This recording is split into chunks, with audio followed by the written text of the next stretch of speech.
Today we celebrate one of the great fixed feasts in the year, the Feast of Peter and Paul.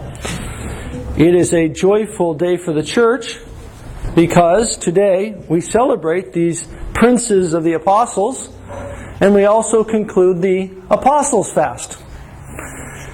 We will, after the Divine Liturgy, celebrate, of course, with some meat and nice sandwiches. The Feast of Peter and Paul and the fast originally are not connected as far as we can tell historically.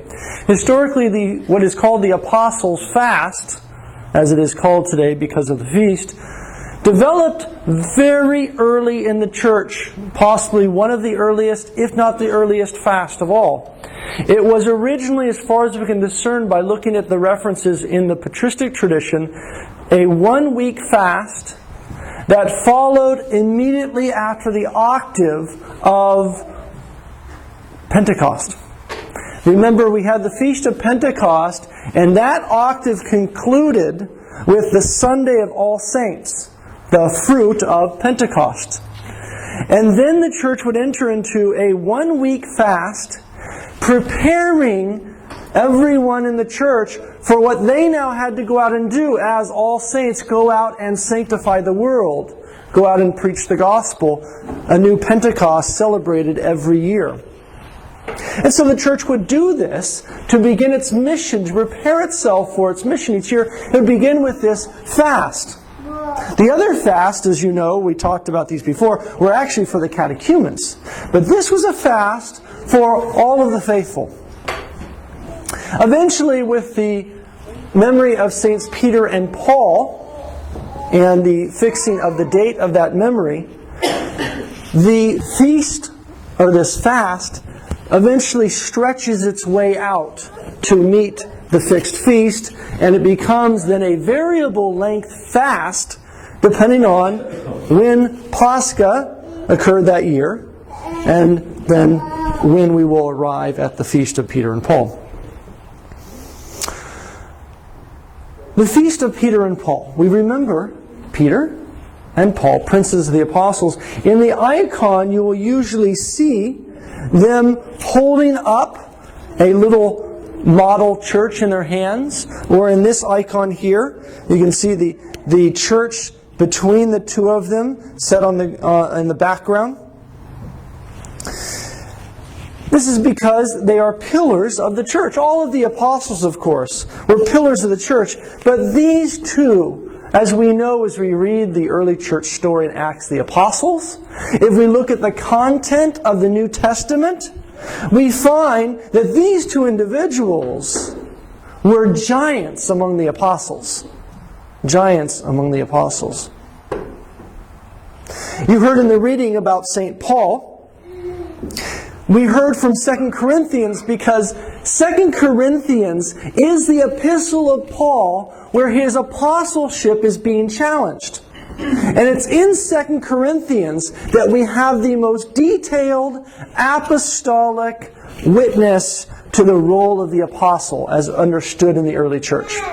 Because the Corinthian church, being infested with heretics, false apostles, who were causing the Corinthian church to question Paul's authority, Paul now had to write his second epistle to them, letting them know that he is going to arrive shortly. He probably wrote this from Philippi, somewhere up in Macedonia, we know for sure.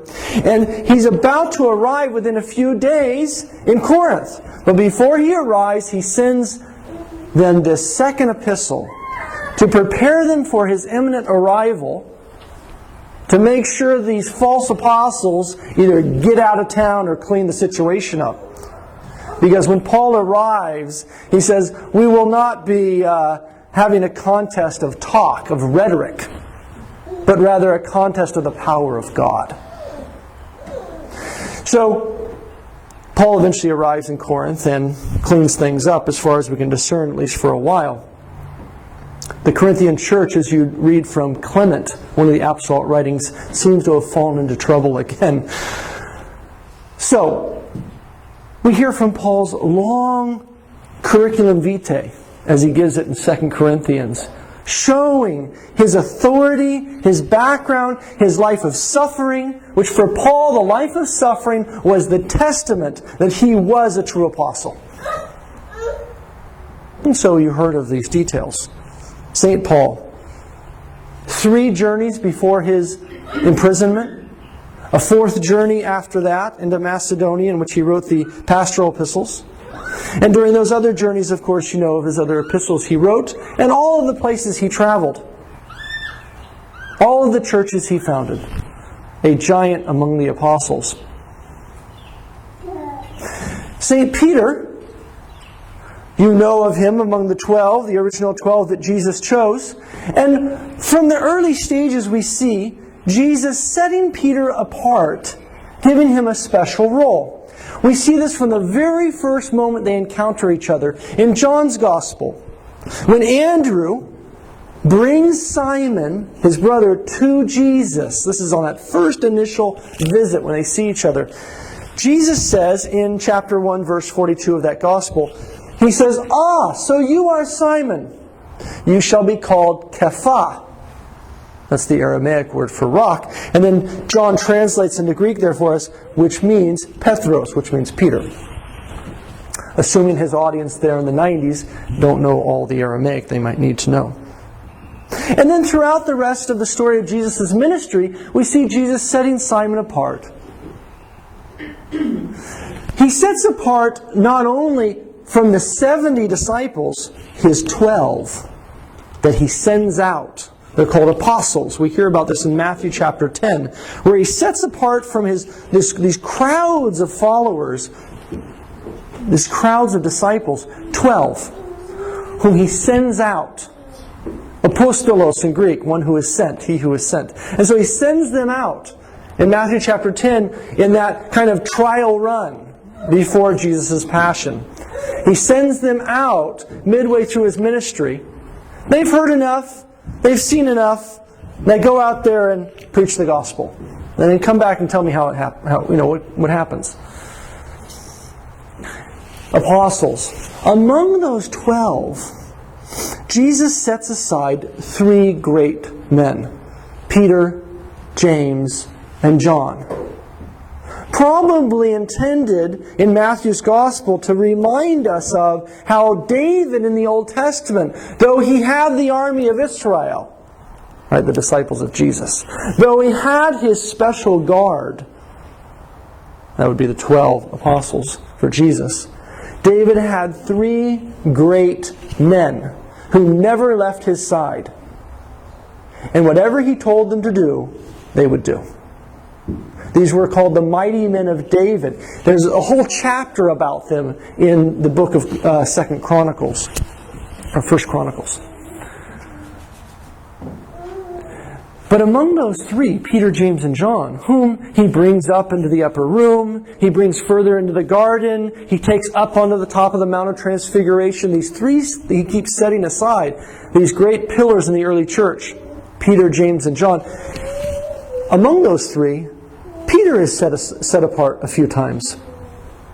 You can think to when Jesus gives the parable in Luke's Gospel about the master who goes away. And he leaves the house in charge of his servants. And there's one servant who is in charge of the household. He has set him in charge of the household, it says. And when he comes back, if that servant has been drunk and beating the other servants and not doing his job, then woe to that servant, he says. But if he's done a good job, then he'll be rewarded. Peter says in Luke's Gospel, "Lord, are you saying this for all of them, the crowd? Or is this just for us, the 12? He says, "Peter, Simon, who then is the servant whom the Lord shall set over his house?" So, Simon, I hope you're paying attention. Because, yes, it's for everybody listening. And yes, it's for the 12. And yes, it's for the 3. But Simon, you better be listening because this is especially for you. The servant whom he has set over the house. Over the house. We'll come back to that in a second. We find later on in the Gospel a few other places where Simon is set aside. Simon has great courage. as you know, individuals who have great courage, sometimes they get themselves into trouble with that courage. Right? Remember when they're in the boat in Matthew's Gospel and they're crossing the sea and there's a storm and Jesus isn't with them and Jesus comes walking on the water. Matthew tells us that when they're all scared, Simon says, if it's really you, Lord, then call me, I'll come out to you on the water. And he begins to walk out there on the water. Amazing faith of this man. Incredible courage. They all think he's a ghost. Simon has enough courage to speak to this individual who may be a ghost, maybe the Lord, let's check it out. Right? And then he has the courage to get on the water and walk.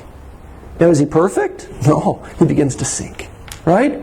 And Jesus says, Simon, says, oh, man of little faith, why did you doubt? You were doing so well. And, we might look at Simon and say, oh, he really seems to have messed up there. He could have... What about the other apostles, right? The other apostles are cowering in the back of the boat. Right? Cowering in the back of the boat. So, at the end of the Gospels, at the end of Luke's Gospel, Jesus says to Simon, Simon, Simon, Satan has desired to sift you all. In the Greek, plural. All of you, my 12. This is at the Last Supper. But I had prayed for you, it's in the singular there in the Greek, that when you have returned, when you have repented, right, we know what Simon's going to do. When you have repented, you shall strengthen your brethren.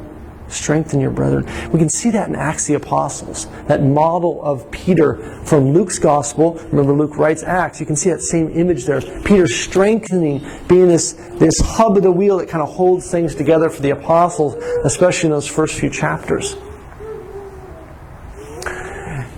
You know, of course, at the end of John's Gospel, where Jesus sets Simon apart and says, feed my sheep and my lambs. But the reading we heard today is the passage that is usually seen as showing, most importantly, Simon's very special role among the 12. In Matthew chapter 16, verse 13 and following, we heard about Simon when all the others are guessing that, well, Jesus could maybe be something, maybe John the Baptist. You kind of look like him, right? They were genetically related. You look like him. Doing the same thing, the water, the baptism down by the Jordan, your disciples, some of the same disciples. Maybe Jeremiah. The Protestants are often confused about why they say Jeremiah here. It's because in 2 Maccabees, missing from a Protestant Bible, Jeremiah appears as the prophet who hands Judas Maccabeus the sword to destroy the Gentiles, which is what they were waiting for the Messiah to do at this point. And so then, he says, yeah, but what do you guys say? My 12 who have been with me for 3 years. Time for the final exam. And Simon says, again, remember that great courage. He'll speak up. Whatever's on his mind, he's just going to say. Whether it's right or wrong. Sometimes, as you know, the next episode with him telling him not to go to Jerusalem, he gets it wrong.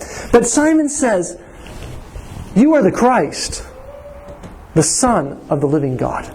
The Son of God. The Messiah. You are the one we've been waiting for. This is a framing device. This is the bookend to the baptism. In the baptism, the Spirit descended and appeared. And the people saw and realized, when they heard the voice, this is my Son, the Son of God. They realized, those who were standing there at the Jordan that day, realized that God had revealed that this man was the Messiah, the anointed one, the one indwelt by the Spirit of God, the Christ. After 3 years, which is complete in the Bible, Jesus then asks his disciples, what do you say? And they say what God said. You are the Christ, the Son of God. Good. Now let's go to Jerusalem. Right? The rest of the episode then is taken up with the second part of the gospel, which begins with the transfiguration. Revealing that Jesus is not just the Messiah, but he's the divine King from all eternity, which will conclude and climax with the resurrection story, that in another homily. But Jesus says to Simon now, blessed are you, Simon Bar-Yona, son of John, for flesh and blood has not revealed this to you. You didn't figure this out through logic, but my Father in heaven. He's revealed this to you. And so I call you rock. And upon this rock I will build my church. This text appears only in Matthew's Gospel for a very Jewish audience. The other Gospel authors don't anticipate this kind of knowledge of the Old Testament of their audiences, so they don't give you this information. But Matthew knows in this early Christian Jewish context, they'll grasp what he's saying. So he tells you what Jesus said. You are rock, and upon this rock I will build my church. This is a memory back to Solomon, the son of David, who built the temple, the house of God, on the rock of Moriah. That rock is still there today, covered with that Muslim shrine, the Dome of the Rock. God willing, someday we'll turn that back into a church. The statement, you are the rock, and upon whom I will build my church, is an identity of Jesus. Often today, in a post-Reformation Western society, this passage is used to whack your Baptist friend over the head with. Right? But think back to before the Baptists were around, before Luther was around, before there was a Reformation, before there was a debate about the role of Peter. Then you think, what did the passage mean? It's Christocentric. It focuses on Christ. If Jesus is the Christ, then what is He supposed to be doing? He is the Christ, the Son of David. You remember in 2 Samuel chapter 7, God had given a very special promise through Nathan the prophet to David that only his line would remain on the throne. And it would be the Son of David who would build the house for the Lord. And so now Jesus appears as that Christ, Son of David. And they realize who He is. The Davidic line will now continue. And so now it's time to begin to rebuild the house. Right? The house for the Lord. And that is the church. The other words we hear Jesus say to him about the keys is again a reference to another Davidic image. The king in the Old Testament had a prime minister. Among his ministers, his servants in the palace, one of them had a special role. He was kind of like a manager. He was one of the servants. He wasn't the king, but he had a managerial role. And that role was called the Al-Habayith, the over the house. The over the house. Remember back to Luke's Gospel? What servant has been put over the house? In Isaiah chapter 22, we hear about the removal of one of these Al-Habayiths, one of these over-the-house ministers. Shebna was not doing his job. The Assyrian army was coming to Jerusalem. Hezekiah is running around, digging his tunnels and making sure everything's okay and ready for when the Assyrians attack. And Shebna, his right-hand man, is Al-Habayith, is building a nice monument tomb for himself so that everyone will remember how great he was. So God sends Isaiah to Shebna. He says, go to Shebna, the Al-Habayith, the over the house, and tell him, you will be cast down from your throne. Your robe will be removed. Right? Your belt, your authority. And I will give it to Eliakim. And Eliakim will do what you were supposed to be doing. Be a father to the inhabitants of the people. The inhabitants of Jerusalem. And so this is what he was supposed to do. And of course, he says, I will give to you, he says to Eliakim, the key of the house of David. What you shut, no one will open. What you open, no one will shut. This is the ancient world, remember, when you didn't have thumb turns on the locks. The key opened and closed the door, and that was it. And so the image here is an image of authority. That installation of an Al-Habayith in Isaiah 22, then, we find that same basic language in Matthew 16, though it's translated from Aramaic into Greek and then into English, and so you miss some of it. But this is the image. Simon's being given this special role as the Al-Habayith. He's one of the ministers, one of the servants of the kingdom, like the other apostles are. But among the servants, if Jesus is the Christ, the Davidic king, then he's going to have a Davidic empire. A Davidic kingdom. And we find reflections of that in the early church of this Old Testament image, the types and the antitypes. The mother of the king, the Queen Mother, we find in the Virgin Mary. More on that in another homily. The Al-Habayith of the king in the Old Testament we find in the role of Simon. And so today we glorify Peter and Paul, princes of the apostles, leaders the strength, the pillar of the early church. And with them, Jesus Christ is glorified with His eternal Father and His all-holy and life-giving Spirit, both now and ever, into ages of ages. Amen.